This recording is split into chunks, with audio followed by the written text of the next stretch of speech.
Welcome to our St. Philomena auction. This is a wonderful night. As you know, we are blessed with an amazing school with great people. This night is one of our best ways of supporting our teachers and our students. We hope you enjoy the night. We hope you have a great time and look forward to continuing to grow together here at St. Philomena.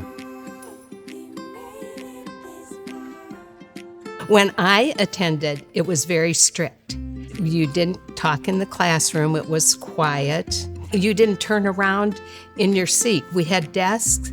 It was straight ahead, and you never turned around. And if you did, you had to stand in the corner, face in the corner. There's a multitude of fond memories here at St. Philomena. One of the earliest ones was playing softball with Father Schmidt. Father Schmidt took all the older boys, 7th, I think, and 8th grade boys, over here to the grassy area, which is now the parish hall. It was just fun. It was great to have that priest interaction. To be looking at the stars from my balcony, wondering about what the future will bring. And we did leave notes in each other's desks if we weren't in the same class. So we found ways to communicate before phones and texting and everything like that. We have a picture that's taken up in Mr. Ruppel's class, the 8th grade homeroom literature, and it was the last day of our 8th grade. Somehow we had the means to snap a picture, and it's I'm so happy that we have that memory. Yes. People always say here at this building, like, you know, it feels the same. Some people joke that it, like, there's a smell or whatever, like like when you come home after a long time of being away, you get this feel, and you know, you recognize that it's your house. And the biggest difference I think that I've seen in the time of coming back is it's the same bones, but the heart is stronger. The guts are better. Anyone I know that has kids, they send them to St. Phil's. Like, I feel like I don't hear any other answer. I feel like it's a given. Like, if we are living in Peoria, our kids are going to St. Phil's. Yeah. Like, no matter what. They are learning skills that I don't know that I would have even considered when I was a student, right?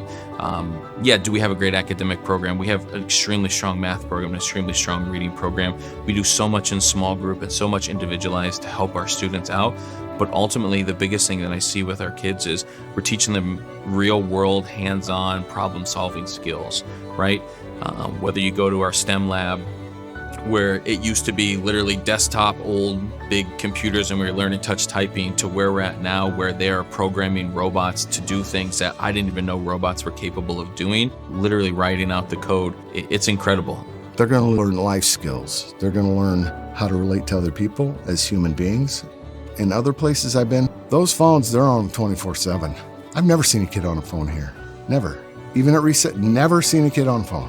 They're out playing, they're being kids. And that's what they need to do at their age. Like, monitor the playground. It's a tough job, but somebody's got to do it.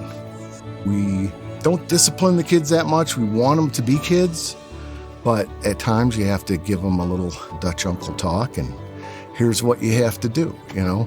And I think that's consistent in the school. The kids are looked after. They're looked out for.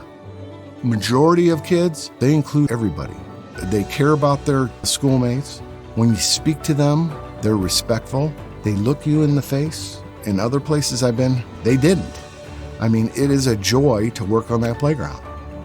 I think that parents send them there. They want a religious education. They want their children to act it out. You know, I went to school here, and you know, we had sisters at that time, and we had priests that were around. But what I see that's so much different right now for our kids is that there is a fire that was not there for me.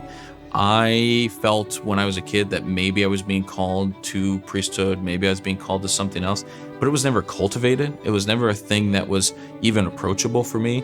And now, whether it be, you know, our vocations wall downstairs, whether it be our catechesis program, whether it be our monthly adorations, there's just a fire and an approachability for the kids that makes them realize, like, this is normal life. This is something to be excited about, that Jesus is the reason for this school, and what we're doing here is serving his mission and living out our faith together as a group. What feeling do you get when you kind of walk through the school or on the school's property? Ownership. Once you go there to school, and if you're then a parishioner like I am, it's everything to you. It's your church. It's your school. You want to keep it up. And we moved back here to Peoria. My wife had gotten a job in Dunlap, and I'd gotten a job in the Peoria Public Schools. One day we were going for a walk. My son Lincoln was 2, and I said to her, like, well, where's Lincoln going to go to school? You know, we were really having this debate with ourselves. And, you know, her immediate response without thought was like, well, I want him to have the same experience that you did. Like, I want him to go to St. Phil's. And that really struck me because it was this thing of, it was a great community and the people I was connected around. And my mom was still here and my sisters had their kids here. And the funny part was the next year then I got hired.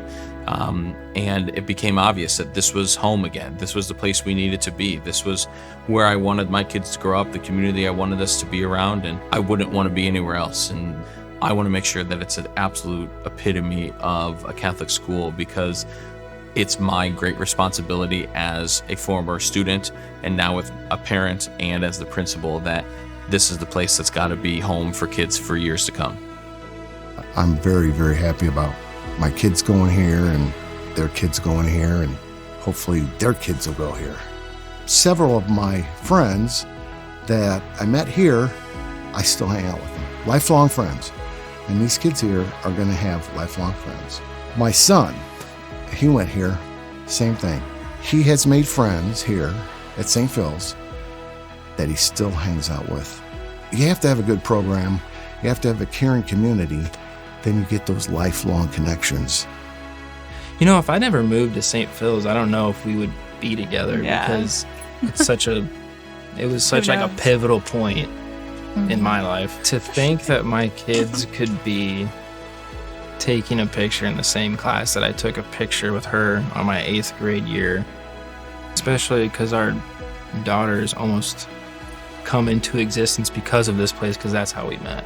It makes me feel like a part of a long line of people, good people that have come through this place. Yeah. I think it would be disheartening for people who want the opportunity to come to a place like St. Phil's to not have that opportunity because of things outside of their control. This is where people come in that want to help. I truly believe that any kid, any child that wants to have a Catholic education here at St. Phil's should be able to do it. It would be a great world if it could happen. We're not going out and soliciting all kinds of funds from non-Catholic entities. These are parishioners that put this on and support this program. To know that these kids are prepared for whatever job comes next for them, whatever adventure comes next for them, gives me a great hope that if we changed that much for the positive in the last 20 years, what's going to happen in the next 20 years? You know, you always hear Jack say, paws up or tiger pride. Well, there's something to that because St. Philomena is really a shining star in the Peoria Diocese. Probably the shining star.